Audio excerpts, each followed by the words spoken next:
नमस्कार दोस्तों, ocean network में आपका स्वागत है।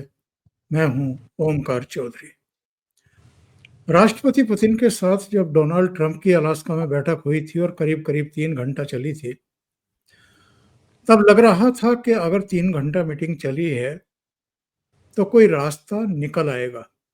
उसके तुरंत बाद हमने और आपने देखा कि ट्रंप ने यूरोप के कुछ नेताओं को बुलाया, नाटो के महासचिव को बुलाया।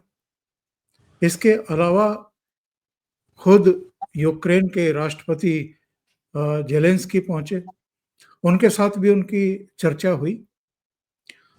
तब भी लगा कि कोई ना कोई रास्ता निकल आएगा, लेकिन उसके बाद जो बयानबाजियाँ हुई हैं अ, डोनाल्ड ट्रंप की तरफ से ना हुई हों, जो उनके प्रवक्ता हैं या जो उनके दूसरे अधिकारी हैं, उनकी तरफ से, उधर पुतिन की तरफ से यानी रूस की तरफ से प्रहारों में कोई कमी नहीं आ रही है, हमले लगातार हो रहे हैं और इधर 1-2 बयान डोनाल्ड ट्रंप के नज़दीकियों के आए हैं। जैसे व्हाइट हाउस के जो इनके ट्रेड के एडवाइज़र हैं, पीटर नवारो, उन्होंने फिर से भारत के खिलाफ ज़हर उगला और ये कहा है कि जो अमन का रास्ता है, रूस-यूक्रेन युद्ध का, वो नई दिल्ली से होकर के गुज़रता है और नई दिल्ली यानी भारत की जिद की वजह से, गलत नीतियों की वजह से, मुनाफ़ाखोरी की वजह से ये युद्ध खत्म होने का नाम नहीं ले रहा है और भारत एक तरीके से खाद पानी देने का काम कर रहा है और इसमें हम भारत पर टैरिफ को दोगुना कर सकते हैं बहुत जल्दी। इसके अलावा जो लंबे समय तक जॉर्ज सोरोस के सहयोगी रहे और इस समय अमेरिका के वित्त मंत्री, बेसेंट की तरफ से भी इसी तरह के कुछ बयान आए हैं। आज ज़रा समझने की कोशिश करेंगे कि इन स्थितियों परिस्थितियों में भारत कहाँ खड़ा है। क्योंकि इधर रूस की तरफ से कुछ भारतीय चिंताओं को संबोधित किया गया है। ये कहा गया है कि जो अमेरिका को आप सामान भेजते हैं, वो रूस खरीदने को तैयार है। कुछ इसी तरह के बयान चीन की तरफ से भी आए हैं। भारत चलिए रूस तो एक आज़माया हुआ दोस्त है, मित्र है, उससे तो किसी तरह की कोई दिक्कत नहीं है। लेकिन चीन पर क्या आँख मूंद करके हम भरोसा कर सकते हैं? और जो मौके की तलाश में रहता है और उसके बाद फिर वार करने से नहीं चूकता है, ये ठीक है कि पोस्चरिंग के लिए या अमेरिका को प्रेशराइज़ करने के लिए आप अपनी तरफ से कुछ स्टेप लें। आज ये समझने की कोशिश करेंगे कि अब भारत के पास ऑप्शन क्या हैं। मेरे साथ जुड़ रहे हैं जाने-माने रक्षा सुरक्षा विशेषज्ञ, जियोपॉलिटिकल मामलों के ज्ञाता कर्नल अजय रैना। तो अजय रैना जी को जोड़ करके चर्चा को आगे बढ़ाएँगे। अजय जी, बहुत स्वागत। धन्यवाद ओमकार जी और सभी दर्शकों को अजय मेरा जी। जी, बहुत अभिनंदन। जिस तरह के बयान इधर फिर से अमेरिकी प्रशासन के आए हैं, हालाँकि मेरे पास सूची है वहाँ के 10 बड़े नेताओं की, जिन्होंने ट्रंप के टैरिफ लगाए जाने की कड़ी भर्त्सना की है, इसे बहुत बड़ी चूक बताया है, उस पर भी आएँगे।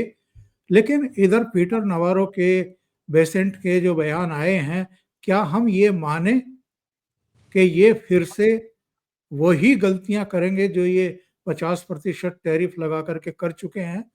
क्या ये फ्रस्ट्रेशन भारत पर निकलेगा? और क्या ट्रंप भारत को एक मोहरे की तरह इस्तेमाल करने की कोशिश कर रहे हैं इस युद्ध को रुकवाने के लिए? जी ओमकार जी, ये एक सेइंग है ना, ब्लेम इट ऑन रियो। तो आई थिंक आपके प्लेटफॉर्म पे बात हुई थी लास्ट टाइम कि जो ट्रंप ने अलास्का के बाद किया, बेसिकली उसने क्या किया कि अपने पीछा छुड़ाया। वो चाहता है कि यूरोप यूक्रेन को सपोर्ट करे और रशिया यूरोप और यूक्रेन को सॉर्ट आउट करे, जो मेरे को समझ आती है। मगर हो क्या रहा है कि अब एक बहाना भी तो चाहिए ना।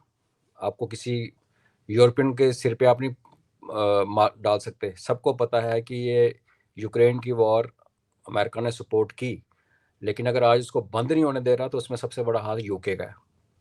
और ये जो वेस्ट यूरोप वाली कंट्रीज़ हैं जो अपने आप को हमेशा ही दुनिया का सबसे सुपीरियर रेस मानती हैं, ये चाहती हैं इस कॉन्फ्लिक्ट चला जाए। अमेरिका की जो मिलिट्री इंडस्ट्रियल कॉम्प्लेक्स है उसका भी इंटरेस्ट यही है कि ये लड़ाई चलती रहे। ओनली फ़र्क कि पहले अमेरिका $300 बिलियन के हथियार फ्री में दे रहा था, अब भी वो पेमेंट पे देगा और उसकी पेमेंट करेगा यूरोप। तो ये हो गया इकोनॉमिक पार्ट, जो कि पहले दिन से मुझे बड़ा क्लियर था और मुझे शक था कि शायद मैं गलत हूँ, पर लग रहा है दिन ब दिन ऐसे ही है, ये कहानी ऐसे ही है। अब उसके बाद दूसरी बात आती है कि ये जो जैसे आपने कहा कि भाई ये इनकी मंशा क्या है। देखिए अमेरिका का टारगेट क्या है इस टाइम। इवन जब यूक्रेन वॉर चली थी ना, उस टाइम भी मैंने एक दो जगह ये बोला था और फेसबुक पे लिखा भी था कि यूरोप इसका टारगेट चाइना है इनडायरेक्टली, बिकॉज दुनिया चाइना और रशिया को अलग से देखती है, अमेरिका चाइना और रशिया को एक तरह देखता है। एक बहुत तगड़ी मिलिट्री पावर जिसके न्यूक्स जिसके पास अमेरिका के साथ ज़्यादा हैं, और एक बहुत तगड़ी इकोनॉमिक एंड मिलिट्री, दोनों का कॉम्बिनेशन। तो जब इनको इकट्ठा देख के देखते हैं बड़ा फॉर्मेडेबल वो बनता है। अब उसमें हुआ क्या कि इन्होंने रशिया का तो जो यूक्रेन में फंसा रखा है, और वो फंसाने का फ़ायदा क्या लिया अमेरिका ने, ये भी हमें समझना चाहिए कि जो सीरिया में हुआ और ईरान में हुआ और रशिया को ज़्यादा कर नहीं पाया, वो जो डिज़ाइन था अमेरिका का कि सीरिया ईरान करते करते अर्मीनिया अजरबैजान और फिर कैस्पियन सी और सेंट्रल एशियन रीजन में जो पहुंचने की उनकी जो सफ़र चल रहा है, उसके लिए उन्होंने उसको सॉर्ट आउट किया। बचा भारत और चाइना। चाइना उसका सबसे नंबर वन एनिमी है एक्चुअली। तो भारत को इन्होंने इस्तेमाल करने की कोशिश की, बाइडेन एडमिनिस्ट्रेशन में भी की कि वही लड़ पड़े, लेकिन हम लड़े नहीं।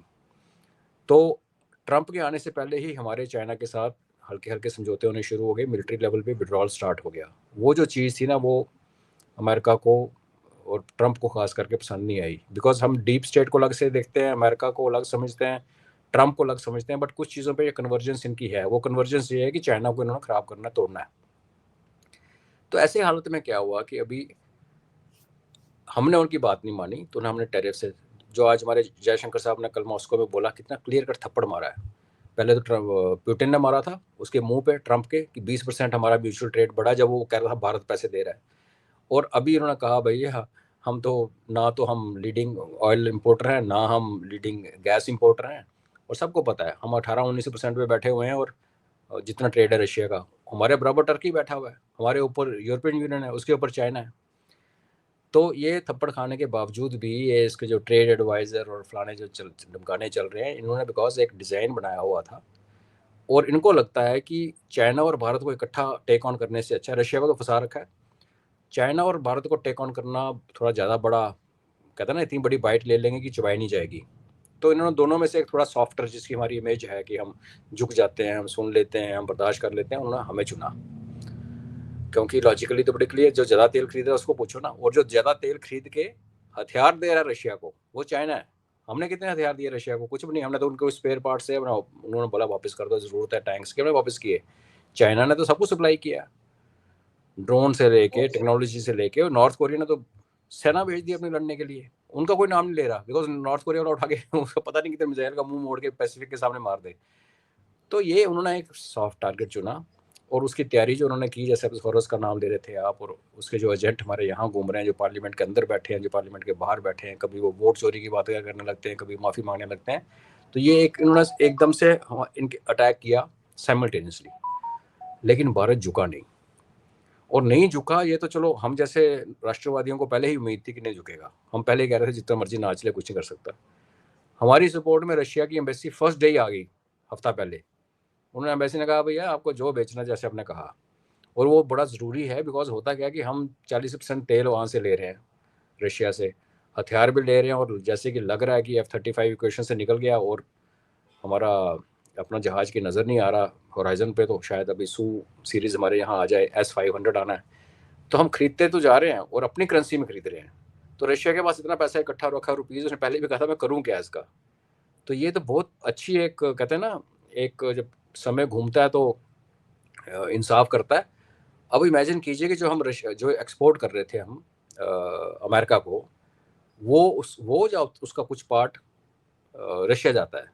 तो रशिया के पास जो हमारे रुपीज़ के बंडल पड़े हैं नोशनल, वो यूटिलाइज होने शुरू हो जाएंगे, वो रशिया को भी सूट करेगा, और हमें भी सूट करेगा। नहीं तो यही हो रहा था ना कि हम तो उनको तेल दे रहे थे और रुपये दे रहे थे बैंक ट्रांसफर, लेकिन वो उस रुपये को और कहीं तो यूज नहीं कर सकते थे जब तक ब्रिक्स नहीं बन जाता या एक बड़ा सिस्टम नहीं बनता। अभी 1 to 1 ही चल रहा है ना, तो 1 to 1 में प्रॉब्लम है कि हम खरीद रहे हैं, उनको पैसे दे रहे हैं, वो पैसे उनके काम के नहीं। अब क्या होगा, हम खरीद रहे हैं, हम उनको रुपीज़ दे रहे हैं, वो रुपीज़ हमें वापस करके हमसे वो सामान लेंगे। जैसे हमें पता है कि देखो हमारी जीडीपी का 18-20% एक्सपोर्ट ओरिएंटेड है, हम एक्सपोर्ट ओरिएंटेड कंट्री नहीं है, इसलिए हमें वो हीट नहीं लगी। अगर अमेरिका चाहता तो चाइना से स्टार्ट करता, चाइना तो टोटली एक्सपोर्ट ओरिएंटेड, उनको सट भी लगी, लेकिन उनकी डिपेंडेंसी इतनी ज़्यादा है आपस में कि वो चाइना से पंगा उसने लिया नहीं। उसने कहते हैं ना टेस्टिंग द वाटर्स, हमारे साथ किया, और हमारी सपोर्ट में रशिया तो खड़ा हुआ ही हुआ, चाइना भी खड़ा हो गया।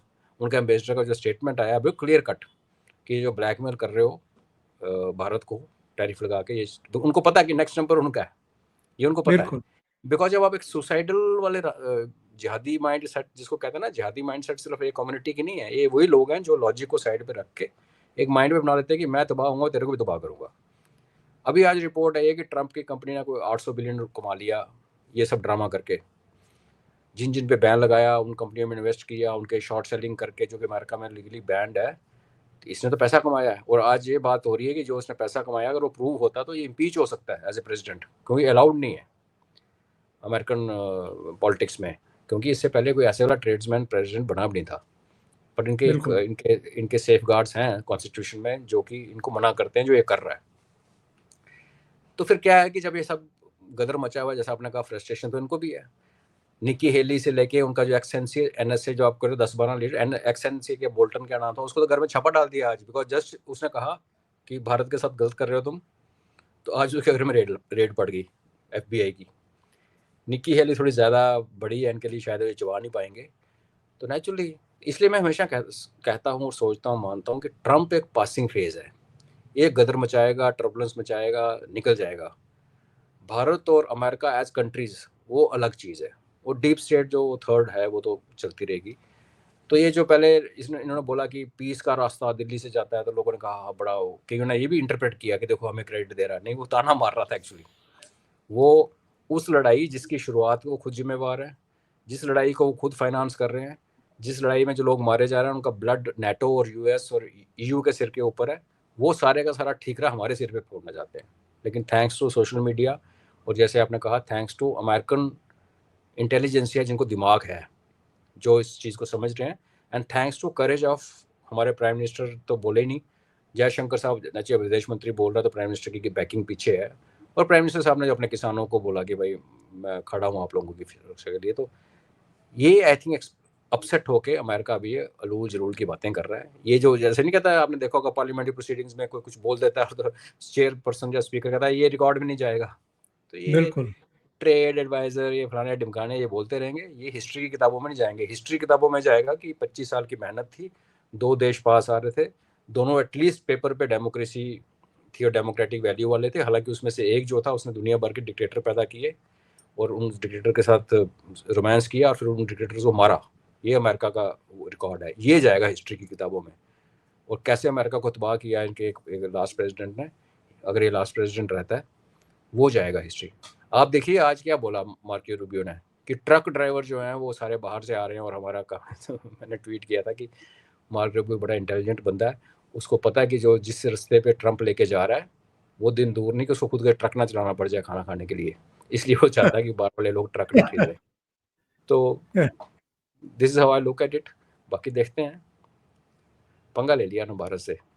जी अजय जी, जी ये जैसे इस समय पुतिन का प्रशासन है, वहाँ के विदेश मंत्री से हमारे विदेश मंत्री की 1-to-1 मीटिंग हुई है, ट्रेड को लेकर के भी, तमाम दूसरी चीज़ों को लेकर के भी।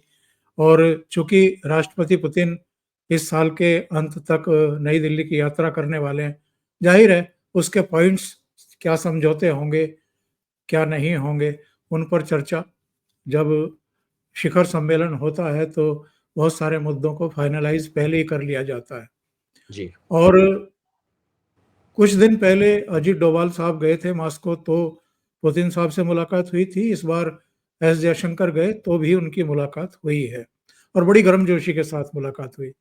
अलास्का की उनकी बॉडी लैंग्वेज और इन दोनों हमारे शीर्ष रणनीतिकारों के साथ उनकी जो बॉडी लैंग्वेज थी मुलाकात के समय, वो एकदम ही टोटली डिफरेंट थी। और ये बताने की और दावा करने की ज़रूरत भी नहीं है कि मॉस्को और दिल्ली जो है वो कितना नज़दीक हैं और कितना एक दूसरे पर ट्रस्ट करते हैं। ऐसे में रूस का भी कहना और चीन का भी कहना कि हम भारत के साथ मजबूती के साथ खड़े हुए हैं, इसके क्या मायने निकाले जाएं और क्या हम अ, अभी फौरी तौर पर थोड़ा-सा कंधे झटक सकते हैं अमेरिका की तरफ से, या हमें बहुत सतर्कता के साथ आगे बढ़ना चाहिए, खास तौर से चीन की जो दरियादिली दिखाई दे रही है या साथ दिखाई दे रहा है, उसको थोड़ा शक की दृष्टि से देखते हुए ही हमें आगे बढ़ना चाहिए। जी।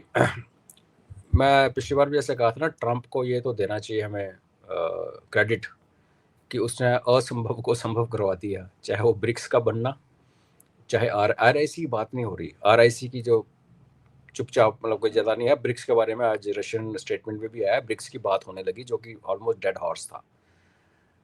आपके सवाल का जवाब तो प्रधानमंत्री मोदी जी ने उसने लाल किले से दे दिया कि हमने किसी की लाइन छोटी नहीं करनी है, हमने अपनी लाइन बढ़ानी है। उनके कहने का ये मतलब था कि अमेरिका हमारी शॉडी ट्रीटमेंट कर रहा है, हमारे से गुस्ताखियाँ कर रहा है, हम नहीं करेंगे, हम गुस्ताखी नहीं करेंगे अमेरिका। जैसे मैंने कहा, अमेरिका और भारत दो देश हैं।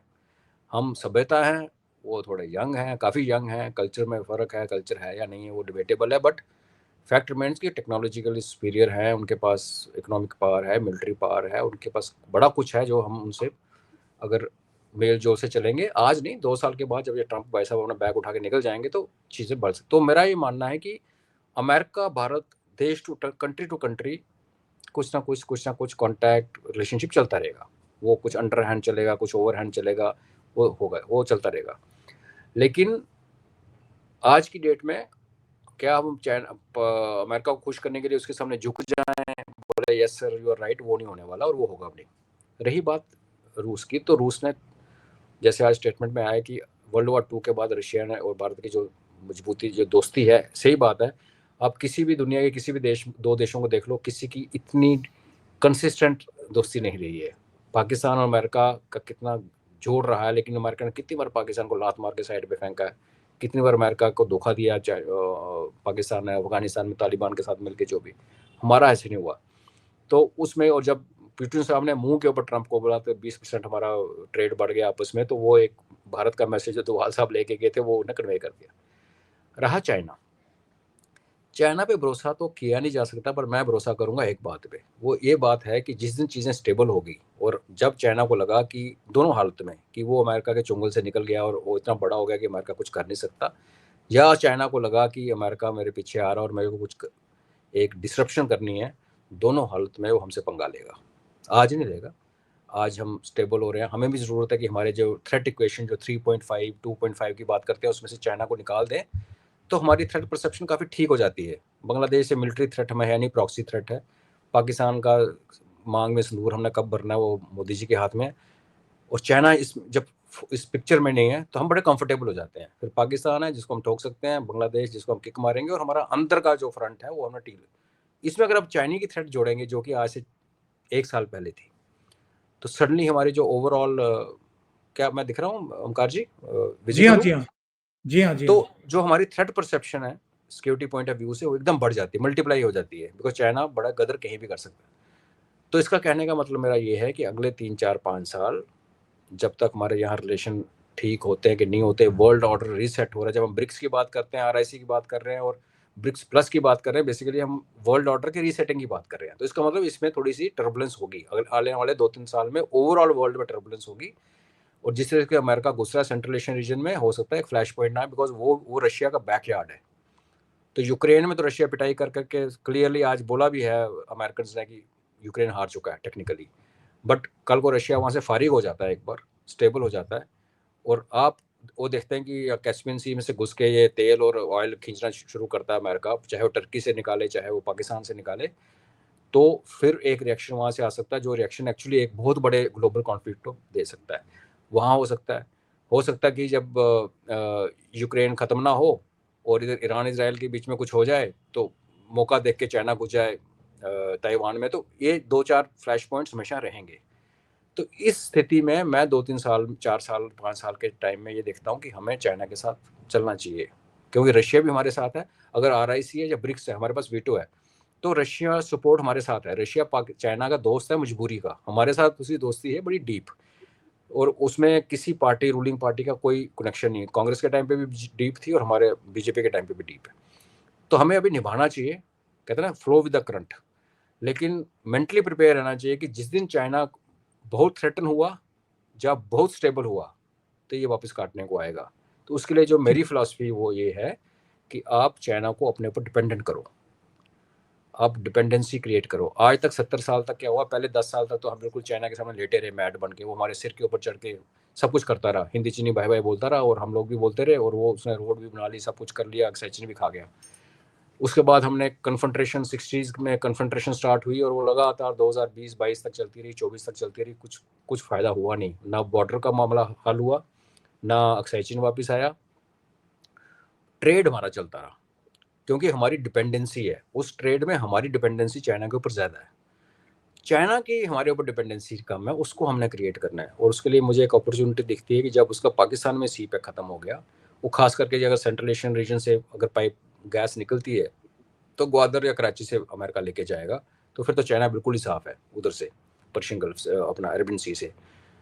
और बर्मा में चाइना का जो रेयर अर्थ का चल रहा था, और जो उनका चाइनीज़ म्यांमार इकोनॉमिक कॉरिडोर है, वो भी अमेरिका ने डिस्टर्ब कर दिया अराकान आर्मी को यूज़ करके। तो हम क्यों नहीं दे सकते इनको कॉरिडोर? हम चाइना को अपने उत्तराखंड से गुजरात तक का रूट क्यों नहीं दे सकते? ट्रांजिट फीस लीजिए, पाइप बिछाता तो उसके पैसे लीजिए। एक बार वो हमारी पकड़ में आ गया ना, फिर वो हमसे पंगा नहीं लेगा, बिकॉज उसको पता कि उसकी एनर्जी की सिक्योरिटी सिर्फ यहाँ से है। बिकॉज उसको एनर्जी कौन देगा? रशिया और ईरान बेसिकली। और जैसी चीज़ें मैं कह रहा हूँ 2-4 साल की टर्बुलेंस है, तो चाइना हम पे आएगा, इसकी गारंटी है। तो क्या हमें उससे लड़ना चाहिए, या तैयार रहना चाहिए, लेकिन उसको ऐसे अपने साथ फंसा लो अंदर प्यार मोहब्बत में कि वो मारने से पहले सोचे। और तब तक क्या होगा कि विद एवरी पासिंग ईयर हमारी जो क्लोजनेस है चाइना और हमारे बीच में जो डिफरेंस है वो क्लोज होता जाएगा, और महादेव की कृपा होगी तो एक दिन हम ऊपर निकल जाएंगे, तो फिर हमें परवाह नहीं है। जी। तो ये इसको मैं देखता हूँ। और ये जो है ना, ये थॉट कई लोगों को बुरा भी लगता है, कहीं नॉर्थ ईस्ट के थ्रू चाइना ने कॉरिडोर पहले मांगा था और भारत ने ना नहीं की थी, अटक गया क्योंकि हमारे रिलेशन थे। मैं नॉर्थ ईस्ट को फेवर नहीं करता, बिकॉज वो हमारी वल्नरेबिलिटी है। वहाँ कभी क्रिश्चियन स्टेट की बातें होने लगती हैं, कभी इंसर्जेंसी की बातें होने लगती हैं, कभी ये जो चल रहा है कोकी और वो, उनको वहीं पे रहने दीजिए। और नॉर्थ ईस्ट में हमारा रेयर अर्थ का बहुत बड़ा भंडार है जो धीरे धीरे टाइम से सामने आएगा, हम उसको छोड़ दीजिए।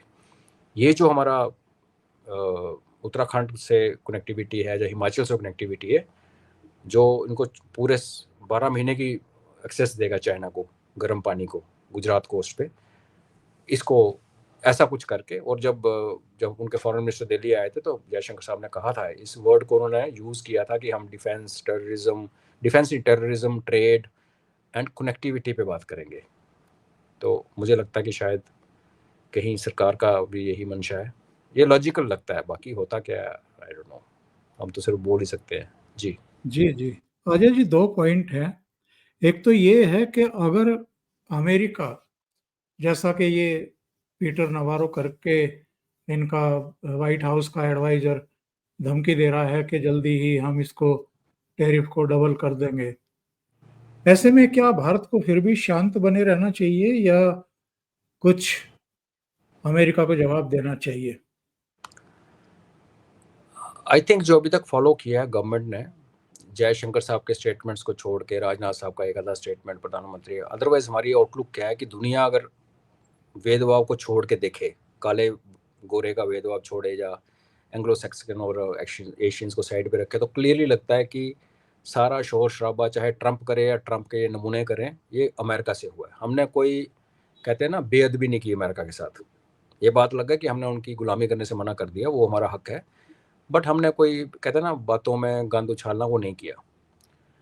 क्या ये पॉलिसी काम करती रहेगी? अगर 100%, 50%, 100% बढ़ा देंगे तो ये पॉलिसी काम कर सकती है, बिकॉज कहते हैं ना, action speak more than louder than words. तो अगर हम अपना ट्रेड डाइवर्ट करते हैं, देखिए आपको याद होगा पिछले 2-3 महीने में प्रधानमंत्री साहब ने ऐसी-ऐसी स्टेट जगहों का दौरा किया, घाना, जिसके बारे में कभी सोचा नहीं था, कैरिबियन बिल्कुल। नेशंस, अपना क्रोएशिया आई थिंक वेयरएवर। तो उन चीज़ों को आप देखो उनके पास है क्या? घाना के पास गोल्ड और ऑयल है, और अफ्रीकन कंट्रीज़ के पास ऑयल बहुत है। ओनली थिंग इज़ कि उनको एक्सप्लॉइट कर कर के गोरों ने काफ़ी खाया।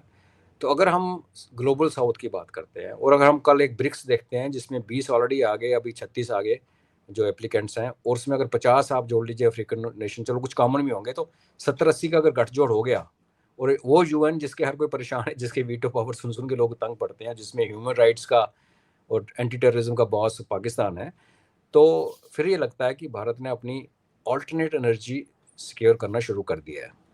अगर हमारे पास अल्टरनेट एनर्जी सिक्योर है, रशिया को हमारा सामान जाता है, और आप ये मानिए कि जो चीज़ यहाँ से ट्रेवल करके अमेरिका जाती है, और अमेरिका में जिस भाव पे बिकती है, जो चीज़ हमारे यहाँ पे, जैसे आप सौंफ का पैकेट लीजिए, यहाँ 50 का है, वो अमेरिका में जाके $5 या $6 के ऊपर बिकता है, $10 पे बिकता है, ऑलमोस्ट ₹1000 का।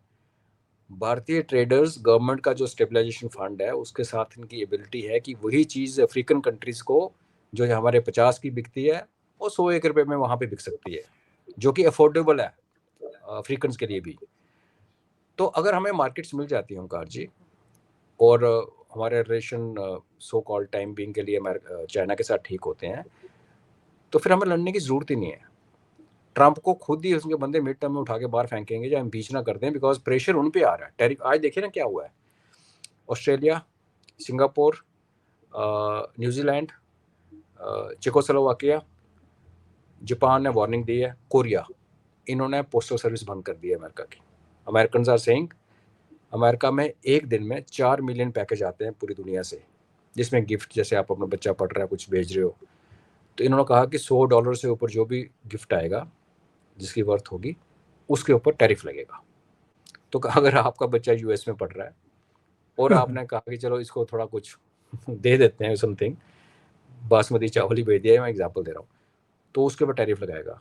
और फिर दूसरी क्या बात बोली कि टैरिफ डिस्पैच होने से पहले लगेगा, कि अगर हमें इंडिया से यहाँ कुछ भेजना है भारत से, तो हमारे डाकखाने को अमेरिका के बिहाफ पे टैरिफ चार्ज करना पड़ेगा, और वो रेमिट करना पड़ेगा अमेरिका को। तो इन देशों ने बंद कर दिया, बोला भाई तुम सोच लो, विचार कर लो कैसे होगा, क्यों होगा।